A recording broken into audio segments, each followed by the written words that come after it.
చంద్ర అక్కడి నుంచి వెనక్కి రావాలి. కొంచెం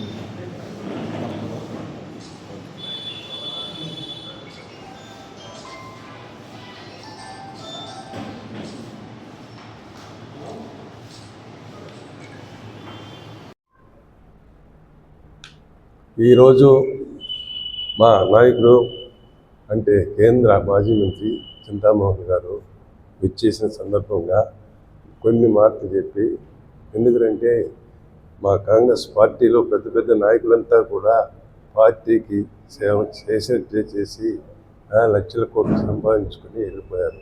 కానీ చింతామోహన్ గారు ఆ విధంగా కాకుండా కాన్స్టిట్యున్సీలు అన్నీ అంటే దాదాపు ఇక్కడ ఉన్నటువంటి 175 కాన్స్టిట్యున్సీలు కూడా తిరుగుతూ ఉన్నారు. పార్టీని క్షేత్ర స్థాయికి తీసుకువెళ్తున్నారు. ఆయన చేసే సేవలను పార్టీ కూడా కొనియాడుతుంది. మేము కూడా చాలా శ్రద్ధగా ఆయన కార్యక్రమాలు ఎక్కడున్నా కూడా మేము వింటున్నాము. కాంగ్రెస్ పార్టీకి తిరిగి పునర్జన్మ రావాలని కోరుకుంటూ ఆయన ఈ సేవలన్నీ కూడా అందిస్తున్నారు. ముఖ్యంగా చెప్పదలుచుకుంది ఏమంటే, మీరంతా కూడా నాకు ఇతర పరిశీలన కాబట్టి మీరంతా కూడా మా పార్టీకి సపోర్ట్ ఇవ్వాలని రాబోయే రోజుల్లో ప్రతి విలేజ్ కూడా తిరిగేదానికి మేము ప్లానింగ్ చేసుకుంటున్నాము నెక్స్ట్ ఇయర్ నుంచి. కాబట్టి మిత్రులారా, మీరంతా కూడా మా యొక్క చింతామోహన్ గారిని ఆశీర్వదిస్తూ ఆయన ఇంకా పైకి పోవాలని, లాస్ట్ గవర్నర్ పోస్ట్ కూడా ఆయనకి రావాలని కోరుకుంటూ ఈ పిసిసి ప్రెసిడెంట్ మారుతుంది. కాబట్టి ఆయనకి నా ధన్యవాదాలు అర్పిస్తూ మాట్లాడేందుకు అవకాశం ఇచ్చిన దానికి చాలా కృతజ్ఞతలు ఉన్నాయి. ఇప్పుడు మన కాళహస్తి ప్రెస్ క్లబ్ చాలా బాగుంది. బత్తే నాయుడు గారు మాకు చాలా సీనియర్ లీడర్ మాకు పార్టీలో. సిన్సియర్గా గత 40-50 సంవత్సరాలుగా కాంగ్రెస్ పార్టీలోనే నిలకడగా సిద్ధాంతపరంగా నమ్ముతూ పార్టీకి సేవలు చేస్తున్నటువంటి మరి బత్తే నాయుడు గారిని నేను హృదయపూర్వకంగా అభినందిస్తూ 4 విషయాలు మీ ముందు ప్రస్తావించాలని ఈరోజు కాళహస్తి ప్రెస్ క్లబ్కు రావడం జరిగింది. రెండవది పరిశ్రమలు, మూడవది టెంపుల్, నాలుగవది రాజీవ్ గాంధీ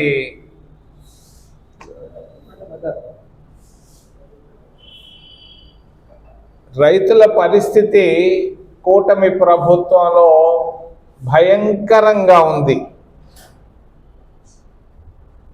బాగాలేదు, రైతుల పరిస్థితి చాలా అధ్వానంగా ఉంది. వాళ్ళకి ఇవ్వాల్సినటువంటి గౌరవం కూటమి ప్రభుత్వంలో ఇవ్వటం లేదు. రైతులు ఆత్మహత్యలకు రెడీగా ఉన్నారు, చేసిన అప్పులు తీర్చుకోలేక.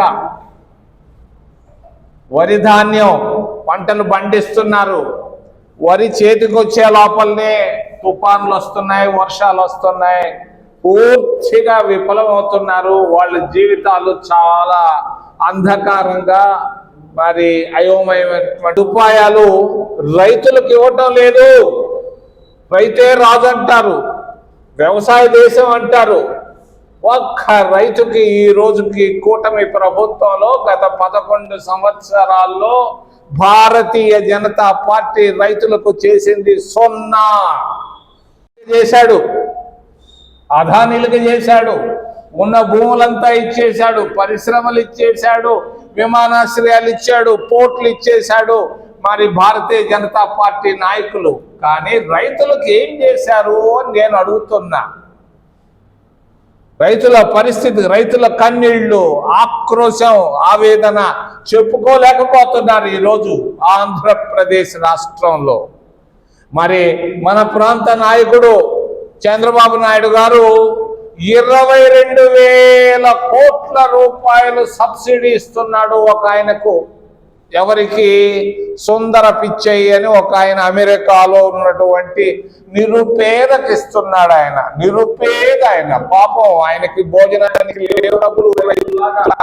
ఆయన్ని అమెరికా నుంచి తీసుకొచ్చి విశాఖపట్నంలో 22,000 కోట్ల రూపాయలు సబ్సిడీ ఇవ్వడం గమనార్హం. ఇచ్చాడా చంద్రబాబు నాయుడు? ఆయన రైతు బిడ్డ, 2 ఎకరాల రైతు బిడ్డ ఆయన. మరి రైతులకు ఏం చేశాడు ఆయన? మాట్లాడితే పరిశ్రమలు పరిశ్రమలు పరిశ్రమలు అంటాడు. ఏమి పరిశ్రమలు తెచ్చాడు ఆయన ఇప్పటికీ? మరి పరిశ్రమలు మేము తెచ్చాం. శ్రీ సిటీలో 300 పరిశ్రమలు మేము తీసుకొని వచ్చాం.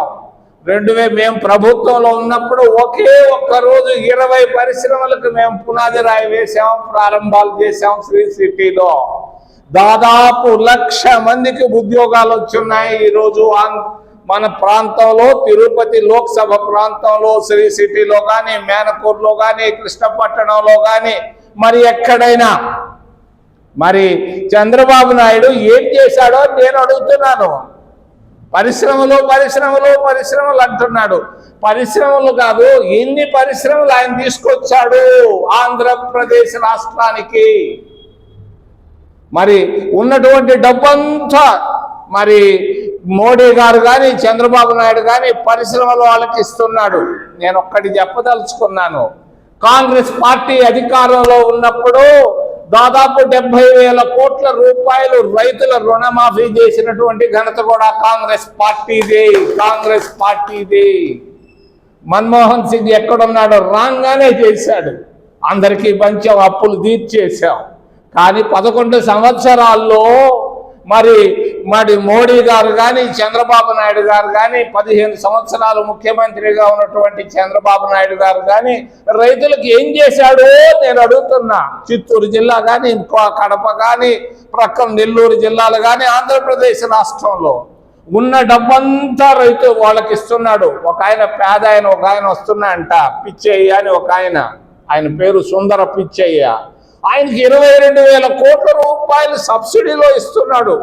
అమ్మో, నేను పోయి కనుక్కున్నాను అక్కడ ఎన్ని లక్షల మందికి ఉద్యోగాలు వస్తున్నాయి అని. మనం శ్రీ సిటీలో ఎవరికి ఏం సబ్సిడీ ఇవ్వలే. భూమి ఇచ్చాం, 4 ఎకరాలు, 5 ఎకరాలు, 6 ఎకరాలు. వాళ్ళ చేత పరిశ్రమలు పెట్టించాం. 70,000 మందికి ఈరోజు ఉద్యోగాలు వస్తున్నాయి. మేనకూరులో 10,000 మందికి వస్తున్నాయి. ఈ చుట్టుపక్కల దాదాపు 1,00,000 మందికి ఈరోజు మనం ఉద్యోగాలు ఏర్పాటు చేశాం కాంగ్రెస్ ప్రభుత్వంలో. యూపీఏ ప్రభుత్వంలో చేసినటువంటిది ఎన్డీఏ ప్రభుత్వంలో చేయలేకపోయారు. ఉద్యోగాల కల్పన కానీ, పరిశ్రమలు తేవడంలో వాళ్ళు విఫలమయ్యారు. రైతులకు ఎన్డీఏ ప్రభుత్వం, మోడీ, చంద్రబాబు నాయుడు సర్కార్లు చేసింది 0 అని తెలియజేస్తూ ఉన్న డబ్బునంతా వీళ్ళకి ఇచ్చారు. ఎలా? 14.5 లక్షల కోట్ల రూపాయలు. 1 లక్ష కాదు, 1,000 కాదు, 14.5 లక్షల కోట్ల రూపాయలు రుణమాఫీ చేసినటువంటి ఘనత కూడా మోడీ ప్రభుత్వానికే దక్కింది. 11 సంవత్సరాల్లో బీజేపీ పరిపాలనలో, కూటమి ప్రభుత్వంలో బ్యాంకుల్లో డబ్బు తీసుకున్నటువంటి వాళ్ళు 100 కోట్ల రూపాయలు పైబడి తీసుకున్నటువంటి వాళ్ళు అప్పులు ఎన్పిఏలు అయితే 14.5 లక్షల కోట్ల రూపాయలు రుణమాఫీ చేశారు. నేను అడుగుతున్నాను నిర్మలా సీతారామన్ని నిర్మలంగా జవాబు చెప్పమని. ఏ రాష్ట్రంలో ఎంతమందికి చేశారు మీరు రుణమాఫీ? ఎవరెవరికి చేశారు? ఎన్ని వేల కోట్ల రూపాయలు రుణమాఫీ చేశారు? వాళ్ళ దగ్గర నుంచి ఎంత తీసుకున్నారు టేబుల్ కింద నేను అడుగుతున్నాను. చెప్పే జవాబు ధైర్యం లేదు. 3 నెలల నుంచి అడుగుతున్నా. ఈ రోజు టెంపుల్ టౌన్ నుంచి నేను అడుగుతున్నా. దొంగతే బీజేపీ, మోడీ, నిర్మలా సీతారామన్, వీలైతే చంద్రబాబు నాయుడు కూడా జవాబు చెప్పమని అడుగుతూ, మరి మనవరం బెల్ ఫ్యాక్టరీ ఎవరు తెచ్చారు? 15 సంవత్సరాల నాడు కాంగ్రెస్ ప్రభుత్వం, మన్మోహన్ సింగ్ గారు వచ్చి పునాది రాయి వేశాడు. ఈ రోజుకి అది అనాది రాయిగా మిగిలిపోయింది. ఆ రోజు చెప్పాం ఇంటింటికి ఒక ఉద్యోగం ఇస్తాన్నాం. ఎక్కడుంది ఇంటింటికి ఉద్యోగం? 8,000 కోట్ల రూపాయలతో మన్నవరం బెల్ ఫ్యాక్టరీ పనులు ప్రారంభించాం. ఎందుకు భారతీయ జనతా పార్టీ, చంద్రబాబు నాయుడు ప్రభుత్వాలు దాని గురించి పట్టించుకోలేదు? ఓ చంద్రబాబు నాయుడు గారు, రాత్రి అర్ధరాత్రి దాకా మీరు చూస్తుండారు. మేము కూడా మిమ్మల్ని చూస్తుండాం సచివాలయంలో కూర్చొని. మన్నవరం బెల్ ఫ్యాక్టరీని గురించి జవాబు చెప్పే ధైర్యం నీకుందా అని నేను అడుగుతున్నా. ఎక్కడ పోయింది మన్నవరం బెల్ ఫ్యాక్టరీ? ఎందుకు ఆపారు? ఎవరు ఆపారు? దీనికి జవాబు చెప్పబోయా ఓ చంద్రబాబు నాయుడు గారు నేను అడుగుతూ, మరి పరిశ్రమలు మేము ఇన్ని తీసుకొచ్చామని చెప్పారు. Temple, Kalahasti temple. Kalahasti temple పవిత్రమైంది. ఏం జరుగుతూ ఉంది 10 సంవత్సరాల్లో మేము వదిలిపెట్టేసి పోయిన తర్వాత మరి ప్రాంతీయ పార్టీల అధికారంలో చెప్పులు కౌంటర్లో కూడా డబ్బులు. ఏమయ్యా, చెప్పుల కౌంటర్లో కూడా దుడ్డా? ఈడ కూడా కమిషన్లా, డబ్బులా, కరప్షనా, అవినీతే? మరి సెల్ ఫోన్లో కౌంటర్లో అవినీతి, కారు పార్కింగ్లో అవినీతి, అవినీతిమయంగా తయారు చేస్తున్నారు. మన ప్రాంత పెద్దలు జాగ్రత్త. అందరం కళ్ళు మూసుకొని ఉన్నామని మీరు అనుకుంటున్నారు. కళ్ళు మూసుకొని లేవయా, అన్నీ గమనిస్తున్నాం. మీ సెల్ ఫోన్ కౌంటర్ని గమనిస్తున్నాం, మీ చెప్పుల కౌంటర్ని గమనిస్తున్నాం, కారు పార్కింగ్లో మీరు చేసే మతలబులు అన్నీ చూస్తున్నాం. నేను లోపలికి పోవటం లేదు, టెంపుల్ లోపల. టెంపుల్ బయటే ఇట్టుంది, లోపలికి నేను మాట్లాడదలుచుకోలేదు. మరి అక్కడ రాజీవ్ గాంధీ పేరు మీద మేము ప్రభుత్వంలో ఉన్నప్పుడు అడిగిన వాళ్ళకల్లా ఇళ్ల స్థలాలు ఇచ్చాం. కట్టుకోండియా ఇళ్ళు అన్నాం, కట్టుకున్నారు. వందలు కాదు కానీ వేల సంఖ్యలో కట్టుకొని ఉన్నారు. నేను చూశాను, బాగా కట్టుకున్నారు, శుభ్రంగా ఇల్లు కట్టుకున్నారు. కట్టుకున్న వాళ్ళ దగ్గర దుడ్డు ఎందుకయా మీకు? పని వదిలేయకూడదు. టెంపుల్లో చెప్పుల దగ్గర డబ్బులు వస్తున్నాయి మీకు, మరి సెల్ ఫోన్లో వస్తున్నాయి, కార్ పార్కింగ్లో వస్తున్నాయి, ఇంకెక్కడో వస్తున్నాయి. నేను దాని జోలికి పోవటంలే. మరి ఆడ రాజీవ్ గాంధీ దగ్గర ఆడ కట్టుకొని ఉన్నారు, వాళ్ళ దగ్గర డబ్బులు ఎందుకయా మీకు? వదలండి వాళ్ళని తెలియజేస్తూ ఏర్పేడు మండలంలో దాదాపు 1,00,000 కోట్ల రూపాయల భూములు ఆక్రమించారు పెద్దలు. 1,00,000 కోట్ల రూపాయల భూములు.